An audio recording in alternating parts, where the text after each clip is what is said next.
श्रीमद् भागवत महापुराण चतुर्थ स्कंद 16वां अध्याय। वंदीजन द्वारा महाराज पृथु की स्तुति। श्री मैत्रेय जी कहते हैं, महाराज पृथु ने जब इस प्रकार कहा तब उनके वचन अमृत का आस्वादन करके सूत आदि गायक लोग बड़े प्रसन्न हुए। फिर वे मुनियों की प्रेरणा से उनकी इस प्रकार स्तुति करने लगे। आप साक्षात देव प्रवर श्री नारायण ही है, जो अपनी माया से अवतीर्ण हुए हैं। हम आपकी महिमा का वर्णन करने में समर्थ नहीं हैं। आपने जन्म तो राजा वेन के मृतक शरीर से लिया है, किंतु आपके पौरुषों का वर्णन करने में साक्षात ब्रह्म आदि की बुद्धि भी चकरा जाती है। तथापि आपके कथा अमृत के आस्वादन में आदर बुद्धि रखकर मुनियों के उपदेश के अनुसार उन्हीं की प्रेरणा से हम आपके परम प्रशंसनीय कर्मों का कुछ विस्तार करना चाहते हैं। आप साक्षात श्री हरि के कलावतार हैं और आपकी कीर्ति बड़ी उदार है। ये धर्मधारियों में श्रेष्ठ महाराज पृथु लोक को धर्म में प्रवृत्त करके धर्म मर्यादा की रक्षा करेंगे तथा उसके विरोधियों को दंड देंगे।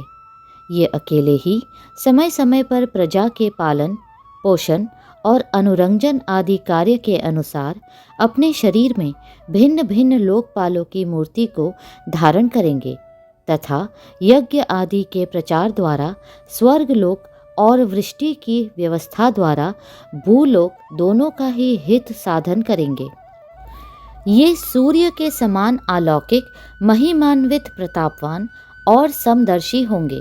जिस प्रकार सूर्य देवता 8 महीने तपते रहकर जल खींचते हैं और वर्षा ऋतु में उसे उड़ेल देते हैं, उसी प्रकार ये कर आदि के द्वारा कभी धन संचय करेंगे और कभी उसका प्रजा के हित के लिए व्यय कर डालेंगे। ये बड़े दयालु होंगे।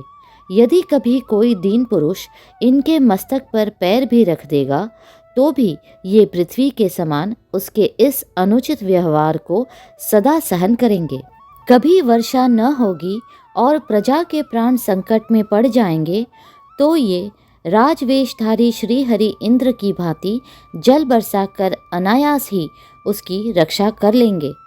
ये अपने अमृतमय मुख चंद्र की मनोहर मुस्कान और प्रेम भरी चितवन से संपूर्ण लोकों को आनंदमग्न कर देंगे। इनकी गति को कोई समझ न सकेगा। इनके कार्य भी गुप्त होंगे तथा उन्हें संपन्न करने का ढंग भी बहुत गंभीर होगा। इनका धन सदा सुरक्षित रहेगा। ये अनंत महात्म्य और गुणों के एकमात्र आश्रय होंगे। इस प्रकार मनस्वी पृथु साक्षात वरुण के ही समान होंगे। महाराज पृथु वेन रूप अरणि के मंथन से प्रकट हुए अग्नि के समान है। शत्रुओं के लिए ये अत्यंत दुर्घर्ष और दुस्सह होंगे। ये उनके समीप रहने पर भी सेना आदि से सुरक्षित रहने के कारण बहुत दूर रहने वाले से होंगे। शत्रु कभी इन्हें हरा न सकेंगे। जिस प्रकार प्राणियों के भीतर रहने वाला प्राण रूप सूत्र आत्मा शरीर के भीतर बाहर के समस्त व्यापारों को देखते रहने पर भी उदासीन रहता है, उसी प्रकार ये गुप्तचरों के द्वारा प्राणियों के गुप्त और प्रकट सभी प्रकार के व्यापार देखते हुए भी अपनी निंदा और स्तुति आदि के प्रति उदासीनवत रहेंगे। ये धर्म मार्ग में स्थित रहकर अपने शत्रु के पुत्र को भी दंडनीय न होने पर कोई दंड न देंगे और दंडनीय होने पर तो अपने पुत्र को भी दंड देंगे। भगवान सूर्य मानसोत्तर पर्वत तक जितने प्रदेश को अपने किरणों से प्रकाशित करते हैं, उस संपूर्ण क्षेत्र में इनका निष्कंटक राज्य होगा। ये अपने कार्यों से सब लोगों को सुख पहुँचावेंगे, उनका रंजन करेंगे।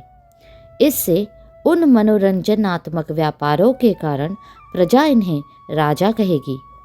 ये बड़े दृढ़ संकल्प, सत्य प्रतिज्ञ, ब्राह्मण भक्त, वृद्धों की सेवा करने वाले, शरणागत वत्सल, सब प्राणियों को मान देने वाले और दीनों पर दया करने वाले होंगे। ये परस्त्री में माता के समान भक्ति रखेंगे, पत्नी को अपने आधे अंग के समान मानेंगे, प्रजा पर पिता के समान प्रेम रखेंगे और ब्रह्मवादियों के सेवक होंगे। दूसरे प्राणी इन्हें उतना ही चाहेंगे जितना अपने शरीर को। ये सुहृदों के आनंद को बढ़ाएंगे। ये सर्वदा वैराग्यवान पुरुषों से विशेष प्रेम करेंगे और दुष्टों को दंडपाणी यमराज के समान सदा दंड देने के लिए उद्यत रहेंगे। तीनों गुणों के अधिष्ठाता और निर्विकार साक्षात श्री नारायण ने ही इनके रूप में अपने अंश से अवतार लिया है, जिनमें पंडित लोग अविद्यावश प्रतीत होने वाले इस नानात्व को मिथ्या ही समझते हैं। ये अद्वितीय वीर और एक छत्र सम्राट होकर अकेले ही उदयाचल पर्यंत समस्त भूमंडल की रक्षा करेंगे तथा अपने जयशील रथ पर चढ़कर धनुष हाथ में लिए सूर्य के समान सर्वत्र प्रदक्षिणा करेंगे। उस समय जहाँ तहाँ सभी लोकपाल और पृथ्वीपाल इन्हें भेंटें समर्पण करेंगे। उनकी स्त्रियाँ इनका गुणगान करेंगी और इन आदिराज को साक्षात श्री हरि ही समझेंगी।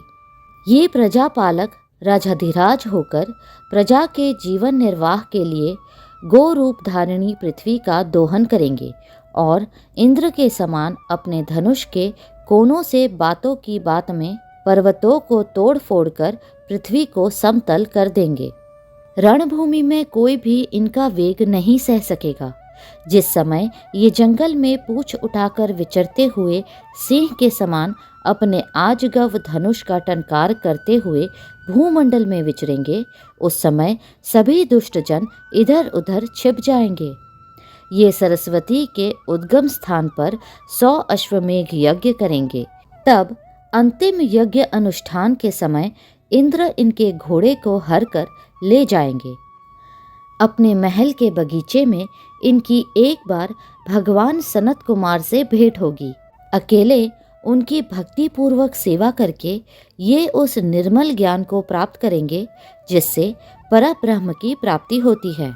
इस प्रकार जब इनके पराक्रम जनता के सामने आ जाएंगे, तब ये परम पराक्रमी महाराज जहाँ तहाँ अपने चरित्र की ही चर्चा सुनेंगे।